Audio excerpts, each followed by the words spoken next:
ಚಿತ್ರದುರ್ಗದಲ್ಲಿ 5 ಅಸ್ಥಿ ಪಂಜರಗಳು ಪತ್ತೆಯಾಗಿದೆ. ಇದು ಇಡೀ ರಾಜ್ಯವನ್ನ ಬೆಚ್ಚಿ ಬೀಳಿಸಿದೆ. ಯಾರಿವರು? ಇವರ ಕುಟುಂಬದ ಬಗ್ಗೆ ಕೂಡ ಮಾಹಿತಿ ಲಭ್ಯವಾಗ್ತಾ ಇದೆ. PWD ಇಲಾಖೆಯಲ್ಲಿ ಡಬಲಿಯಾಗಿ ಕೆಲಸ ಮಾಡಿದಂಥವರು. PWD ಇಲಾಖೆಯಲ್ಲಿ ಡಬಲಿಯಾಗಿ ಕೆಲಸ ನಿರ್ವಹಿಸಿದ ಜಗನ್ನಾಥ್ ಕೇವಲ 2 ತಿಂಗಳ ಹಿಂದೆ ಅಷ್ಟೇ PWD ಇಲಾಖೆಯಲ್ಲಿ ಡಬಲಿಯಾಗಿ ಕೆಲಸ ತುಮಕೂರಿನಲ್ಲಿ ಡಬಲಿಯಾಗಿ ಕೆಲಸ ನಿರ್ವಹಿಸಿದ್ರು ಮೃತ ಜಗನ್ನಾಥ್. PWD ಇಲಾಖೆಯಲ್ಲಿ ಡಬಲ್ ಆಗಿ ಕೆಲಸ ನಿರ್ವಹಿಸಿದ್ದ ಜಗನ್ನಾಥ್ ಕೇವಲ 2 ತಿಂಗಳಷ್ಟೇ PWD ಇಲಾಖೆಯಲ್ಲಿ ಅಂದರೆ ಡಬಲ್ ಆಗಿ ಕೆಲಸ.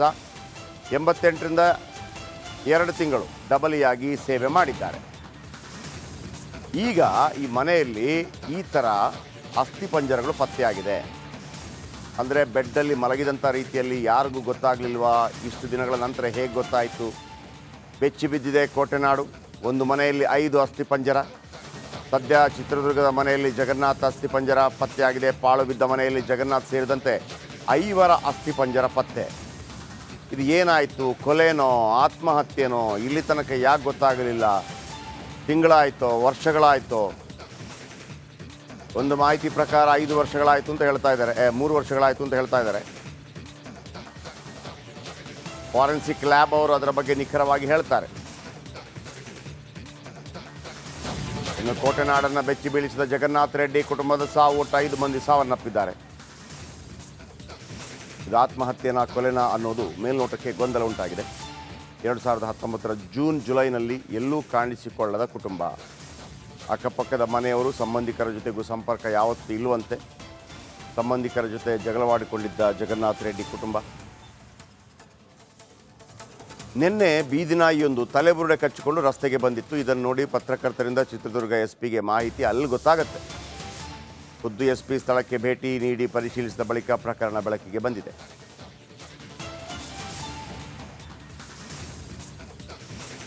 ಇದು ಆತ್ಮಹತ್ಯೆನ ಕೊಲೆನ ಅನ್ನುವಂಥ ದೊಡ್ಡ ಸಂಶಯ ಈಗ ಎಡೆ ಮಾಡಿಕೊಟ್ಟಿದೆ.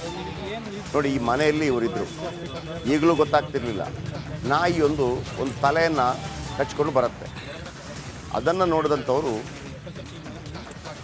SP ಮಾಹಿತಿ ಕೊಡ್ತಾರೆ. ಅಲ್ಲಿಂದ ತನಿಖೆ ಶುರುವಾಗುತ್ತೆ. ಅಲ್ಲಿಂದ ತನಿಖೆ ಶುರುವಾಗಿ ಈ ಮಾಹಿತಿಗಳು ಹೊರಬೀಳ್ತಾ ಇದೆ.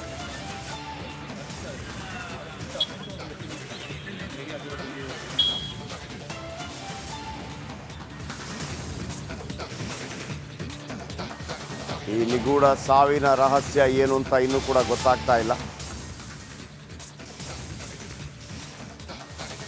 2019ರಿಂದ ಅಂದರೆ ಒಂದು 4 ವರ್ಷದ ಈಗ 2023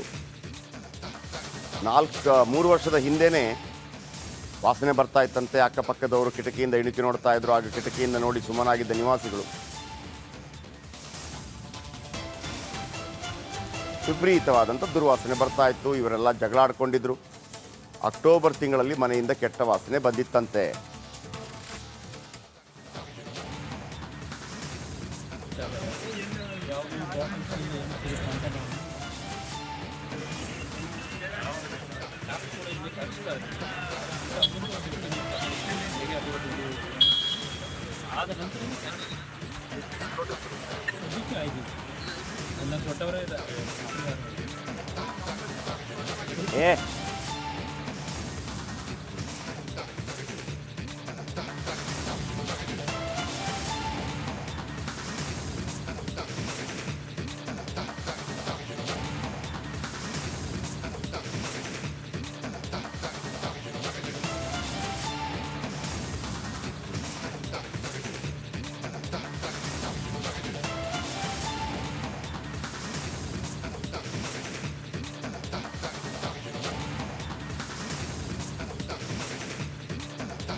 ಇದರ ಬಗ್ಗೆ ವೀರೇಶ್ ಹೆಚ್ಚಿನ ಮಾಹಿತಿ ಕೊಡ್ತಾರೆ. ವೀರೇಶ್, ಏನು ಹೇಳ್ತಾ ಇದ್ದಾರೆ ಇದರ ಬಗ್ಗೆ? ಏನಿದು? ಇದರ ಹಿನ್ನೆಲೆ ಏನು ಕತೆ ಇದು? ಖಂಡಿತ ಜಯಪ್ರಕಾಶ್, ಏನಂತ ಹೇಳ್ಬೇಕಂದ್ರೆ 2019 ಜೂನ್ ಜುಲೈ ತಿಂಗಳಲ್ಲಿ ಈ ಒಂದು ಜಗನ್ನಾಥ್ ಮತ್ತೆ ಜಗನ್ನಾಥ್ ಫ್ಯಾಮಿಲಿನ ನೋಡಿದ್ವಿ ಅಂತ ಹೇಳ್ಬಿಟ್ಟು ಸ್ಥಳೀಯರು ಮತ್ತೆ ಜಗನ್ನಾಥ್ ಅವರ ಹುಟ್ಟೂರಾದಂತ ದೊಡ್ಡಸಿದ್ದನಹಳ್ಳಿ ಗ್ರಾಮಸ್ಥರು ಸುಮಾರು ಜನ ಹೇಳಿದ್ದಾರೆ. ಈಗಾಗಲೇ ಅಂದ್ರೆ ಏನೋ ಕೇಳಿಸ್ತಿಲ್ಲ ಇಲ್ಲಿ. ನಗರದ ಏನು ಒಂದು ಅಣ್ಣ ಗಟ್ಟಿ ಹಳೆ ನಿಮ್ಮ- ಬೆಂಗಳೂರು ರಸ್ತೆಯಲ್ಲಿರುವಂತಹ ಈ ಮನೆ ಏನಾದ್ರು ನಾವು ಇಲ್ಲಿ ಎಡಗಡೆ ನೋಡ್ತಿರ್ಬೋದು, ಸಂಪೂರ್ಣವಾಗಿ ಪಾಳು ಬಿದ್ದಂತಹ ಮನೆ ಆಗಿದೆ. ಈ ಪಾಳು ಬಿದ್ದಂತಹ ಮನೆಯಲ್ಲಿ ಅಂದ್ರೆ ಇಲ್ಲಿ ಶಾಮಿಯಲ್ಲಿರೋದ್ರಿಂದ ಆ ಮನೆ ಒಳಗೆ ಏನಂದ್ರೆ ಮೃತದೇಹಗಳ ಡಿಕಂಪೋಸ್ ಆದಂತಹ ಸಂದರ್ಭದಲ್ಲಿ ಸ್ಮೆಲ್ ಕೂಡ ಹೊರಗೆ ಬರ್ದಿರಲಿಕ್ಕೆ ಇದು ಕೂಡ ಒಂದು ಕಾರಣ ಇರ್ತದೆ. ಅಷ್ಟೇ ಅಲ್ಲಿ ಒಂದು ಕಾರ್ ಶೆಡ್ ಇದೆ. ಆ ಕಾರ್ ಶೆಡ್ ಕೂಡ ಏನಂದ್ರೆ ಆ ಕಾರ್ ಶೆಡ್ಗೆ 3-4 ಬೀಗಗಳಾಗಿದೆ. ಕಳೆದ 1.5 ವರ್ಷದ ಹಿಂದೆ ಈ ಒಂದು CC ರೋಡ್ ಮಾಡುವಾಗ ಸಮೇತ ಇಲ್ಲಿನ ಕಾಂಟ್ರಾಕ್ಟರ್ ಆಗಿರ್ಬೋದು, ಕೆಲಸಗಾರರಾಗಿರ್ಬೋದು, ನಗರಸಭೆಯವರಾಗಿರ್ಬೋದು ಆ ಒಂದು ಕಾರ್ ಶೆಡ್ ನ ಸುಮಾರು ಒಂದು 3-4 ಅಡಿ ಕೂಡ ಮುಚ್ಕೊಂಡು ಹೋಗಿದೆ. ಅಂತಹ ಟೈಮಲ್ಲಿ ಆದ್ರೂ ಸಹ ಈ ಕಾಂಟ್ರಾಕ್ಟರ್ ಒಂದು ಈ ಮನೆ ಸಂಬಂಧಪಟ್ಟವ್ರು ಯಾರು ಆ ಮನೆ ಸಂಬಂಧಪಟ್ಟವ್ರಿಗೆ ನಗರಸಭೆಯವರಾದ್ರೂ ಹೇಳ್ಬೇಕಿತ್ತು. ಆದ್ರೆ ನಗರಸಭೆಯವರು ಕೂಡ ಈ ಒಂದು ಗೋಜಿಗೆ ಹೋಗಿಲ್ಲ ಅಂತ ಹೇಳ್ಬೋದು. ಅದೇ ರೀತಿ ಅಂದ್ರೆ ಸುಮಾರು ರೋಡಿಂದ 3 ಅಡಿ ಕೆಳಗಡೆ ಇರುವಂತಹ ಈ ಮನೆ ಸಂಪೂರ್ಣವಾಗಿ ಹೇಳ್ಬೇಕಂದ್ರೆ 3 ಅಡಿ ಮುಚ್ಕೊಂಡು ಹೋಗಿದೆ. ಆದ್ರೆ ಸುಮಾರು ಇಲ್ಲಿ ತನಕ ಅಂದ್ರೆ 2019ರಿಂದ ಇಲ್ಲಿ ತನಕ ಈ ಒಂದು ಸಂಬಂಧಿಕರಾಗಿರ್ಬೋದು ಮತ್ತೆ ಮನೆಯಲ್ಲಿ ಅಂದ್ರೆ ಯಾರು ಕೂಡ ಈ ಕಡೆ ಇವರ ಒಂದು ಸಂಪರ್ಕಕ್ಕೆ ಬರದೇ ಇರೋದು ಒಂದು ಖಂಡಿತವಾಗ್ಲೂ ನಿಗೂಢವಾಗಿ ಕೇಳಿ ಬರ್ತಿದೆ. ಅದೇ ರೀತಿ ಈಗಾಗಲೇ ಪೊಲೀಸರ ಮಾಹಿತಿ ಪ್ರಕಾರ ಜಗನ್ನಾಥ್ ರೆಡ್ಡಿ ಅವರ ಫ್ಯಾಮಿಲಿ ಅನ್ನುವ ಒಂದು ಸಸ್ಪೆಕ್ಟ್ ಅಂದ್ರೆ ಶಂಕೆ ಪಡೆದಿದೆ. ಮತ್ತೆ ಪ್ರೇಮಕ್ಕ ಮತ್ತೆ ಅವರ ಮಕ್ಕಳು 3 ಮಕ್ಕಳು ಅಂದ್ರೆ 5 ಜನ ಅಸ್ಥಿಪಂಜರದ ಕಳೆಬರಹ ಸಿಕ್ಕಿವೆ ಅನ್ನುವ ಮಾಹಿತಿ ಕೂಡ ಸಿಕ್ಕಿದೆ. ಜಯಪ್ರಕಾಶ್. ಓಕೆ,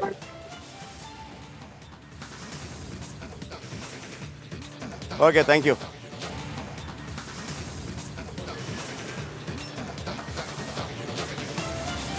ಚಿತ್ರದುರ್ಗದ ಮನೆಯಲ್ಲಿ 5 ಅಸ್ಥಿಪಂಜರ ಪ್ರಕರಣ ಕುರಿತಂತೆ ಈಗಾಗಲೇ ನಿಷ್ಪಕ್ಷಪಾತ ತನಿಖೆ ನಡೆಸುವಂತೆ ಸೂಚನೆಯನ್ನ ಕೊಟ್ಟಿದ್ದೀನಿ ಅಂತ ಗೃಹ ಸಚಿವರು ಹೇಳ್ತಾ ಇರುವಂತದ್ದು. ತುಮಕೂರಿನಲ್ಲಿ ಈಗಾಗಲೇ ಅಸ್ಥಿಪಂಜರವನ್ನ ಫಾರೆನ್ಸಿಕ್ಸ್ ಲ್ಯಾಬ್ಗೆ ಕಳಿಸೋಕೆ ಸೂಚನೆಯನ್ನ ಕೊಟ್ಟಿದ್ದೀನಿ ಅಂತ ಗೃಹ ಸಚಿವ ಡಾಕ್ಟರ್ ಜಿ ಪರಮೇಶ್ವರ್ ಅವರು ತುಮಕೂರಿನಲ್ಲಿ ಹೇಳಿದ್ದಾರೆ.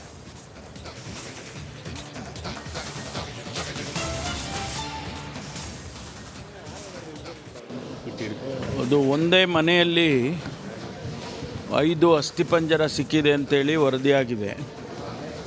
ಅದರಲ್ಲಿ ಎಷ್ಟು ದಿವಸದಿಂದ ಇದೆ, ಯಾರವರು ಮತ್ತು ಅವರ ಸಂಬಂಧಿಕರೊಬ್ಬರು ಎಕ್ಸಿಕ್ಯೂಟಿವ್ ಇಂಜಿನಿಯರ್ ಆಗಿದ್ದಂಥವರು ಅವರ ಮನೆ ಅಂತ ಹೇಳ್ತಾ ಇದ್ದಾರೆ. ಅದನ್ನು ಇನ್ವೆಸ್ಟಿಗೇಷನ್ ಮಾಡೋದಕ್ಕೆ ಹೇಳಿದ್ದೇನೆ.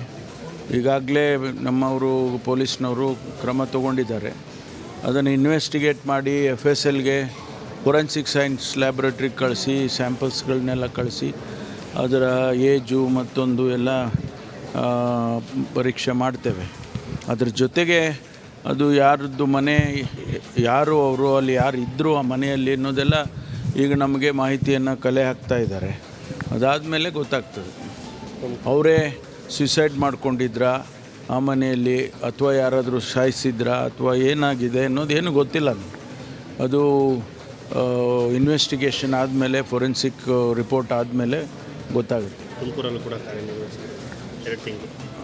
ಅದೇ ನಾವು ಎಲ್ಲ ವಿಷಯ ಗೊತ್ತಾಗಬೇಕಲ್ಲ. ಇನ್ವೆಸ್ಟಿಗೇಷನ್ ಸಂಪೂರ್ಣವಾಗಿ ವಿಷಯಗಳು ಗೊತ್ತಾದ ಮೇಲೆ ನಾವೇನಾದರೂ ಒಂದು ಕನ್ಕ್ಲೂಷನಿಗೆ ಬರ್ಬೋದು. ಈ ಬಗ್ಗೆ ಹೆಚ್ಚಿನ ಡೀಟೇಲ್ಸ್ ಅನ್ನು ಕೊಡ್ತಾರೆ ನಮ್ಮ ಪ್ರತಿನಿಧಿ ಜಗದೀಶ್. ನೇರ ಸಂಪರ್ಕದಲ್ಲಿ ಜಾಯ್ನ್ ಆಗಿದ್ದಾರೆ.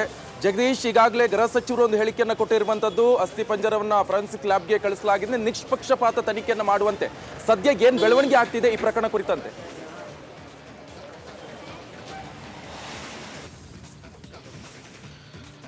ನಿಕೇಶ್, ಈಗ ಚಿತ್ರದುರ್ಗದಲ್ಲಿ 5 ನಿಗೂಢ ಸಾವು ಪ್ರಕರಣ ಸಂಬಂಧಪಟ್ಟಂತೆ ತುಮಕೂರಿನಲ್ಲಿ ಗೃಹ ಸಚಿವರಂತ ಡಾಕ್ಟರ್ ಜಿ ಪರಮೇಶ್ವರ್ ಅವರು ಕೂಡ ಪ್ರತಿಕ್ರಿಯೆಯನ್ನು ಕೂಡ ಕೊಟ್ಟಿರುವಂಥದ್ದು.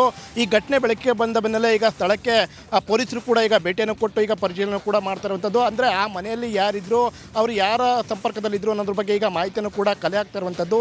ಈಗ ಆ ಮನೆಯಲ್ಲಿ ಸಿಕ್ಕಂಥ ಏನು ಅಸ್ಥಿಪಂಜರಗಳಿದೆ ಅವರ ಬಗ್ಗೆ ಕೂಡ ಈಗ ಪರಿಶೀಲನೆ ಕೂಡ ಮಾಡಿ ಅದನ್ನು ಈಗ FSLಗೆ ಕಳಿಸುವಂಥ ಕೆಲಸ ಕೂಡ ಆಗ್ತಾ ಇರುವಂಥದ್ದು.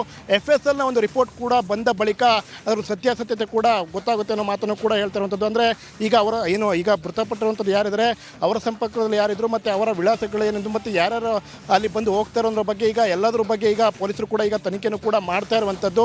ಒಟ್ಟಿನಲ್ಲಿ ಈ ಒಂದು ತನಿಖೆ ನಿಷ್ಪಕ್ಷಪಾತವಾಗಿ ತನಿಖೆ ಕೂಡ ನಡೆಯುವಂಥದ್ದು, ಅದ್ರ ಯಾವುದೇ ರೀತಿ ಅನುಮಾನ ಇಲ್ಲ ಅನ್ನೋ ಮಾತನ್ನು ಕೂಡ ಹೇಳುವಂಥದ್ದು. ಸದ್ಯ ಈಗ ಅಲ್ಲಿ ಏನು ಅಂದರೆ ಎವಿಡೆನ್ಸ್ಗಳು ಸಿಗುತ್ತೆ ಅದೆಲ್ಲವನ್ನು ಕೂಡ ಈಗ FSLಗೆ ಕಳಿಸಿ ಅಲ್ಲಿ ಒಂದು ವರದಿ ಬಂದ ಬಳಿಕ ಅಷ್ಟೇ ಸತ್ಯಾಸತ್ಯತೆ ಈಗ ಹೊರಗೆ ಬರುತ್ತೆ ಅನ್ನೋ ಮಾತನ್ನು ಕೂಡ ಈಗ ಗೃಹ ಸಚಿವ ಡಾಕ್ಟರ್ ಜಿ ಪರಮೇಶ್ವರ್ ಕೂಡ ಹೇಳಿರುವಂಥದ್ದು. Nikesh. Okay, thank you Jagadish, ನಿಮ್ಮೆಲ್ಲ ಡೀಟೇಲ್ಸ್. ಎಷ್ಟು ದಿವಸ ಇಬ್ಬರು ಅಣ್ಣ ತಮ್ಮ, ನನ್ನಪ್ಪ ಕೃಷ್ಣಪ್ಪ ದೊಡ್ಡ ಹೊನ್ನಾಪ್ ಚಿಕ್ಕ ಅವ್ರಿಗೆ ನಾವಿಬ್ಬರು ಯಾವಾಗಲೂ ಜೊತೆಗೆ ಓದ್ತಿದ್ರೆ ನಾನು ಬಿಟ್ಬಿಟ್ಟೆ ಸ್ಕೂಲ್. ಅವ್ನು ಓದ್ದ, ಇಂಜಿನಿಯರ್ ಆಗಿಬಿಟ್ಟು ಚೆನ್ನಾಗಿ ಇದ್ದಾಗಿದ್ದ ಪಾಪ. ಅದೇನಾಯ್ತು ಅಂದರೆ ಈ ಥರ ಎಷ್ಟು ವರ್ಷ ಆಯ್ತು ನೀವು ಅವ್ರಿಗೆ ನೋಡಿದೆ. ಈಗ 5 ವರ್ಷ ಆಗೈತೆ ನೋಡ್ರಿ ನಾನು ನಾನು ಬಂದರೆ ಒಂದು ಇದು ನೋಡಿದಾಗ ನೋಡೋಣ ನಾನು. ನೀವು ಬರ್ತಿದ್ರ ಅವ್ರ ಮನೆಗೆ? ಬರ್ತೀನಿ. ಅವರು ಯಾವಾಗ ಫೋನ್ ನಂಬರು ಏನೋ ಕೊಡಬೇಕು ಬರಲಿಲ್ಲ. ಅವ್ರು ಎಷ್ಟು ಜನ ಮಕ್ಕಳು? ಒಬ್ಬನೇ ಗಂಡು ಮಗ, 4 ಜನ ಹೆಣ್ಮಕ್ಳು ತೀರೋಗಿದ್ದಾರೆ. ಒಬ್ಬ ಮತ್ತು ಬದುಕಿದ್ರು. ಅವ್ರಿಗೆ ಎಷ್ಟು ಜನ ಮಕ್ಕಳಿದ್ರು? ಅವರಿಗೆ 6 ಜನ ಇದ್ದರು, 4 ಜನ ಮಕ್ಕಳು ಅವರಿಗೆ. ಅದ್ರಾಗೆ ಒಬ್ಬನು ಇದಾಗಿದ್ದ ಡಾಕ್ಟರ್, ಅವನು ತೀರೋಗಿದ್ದ. ಈಗ 2 ಮಕ್ಕಳಿದ್ರು.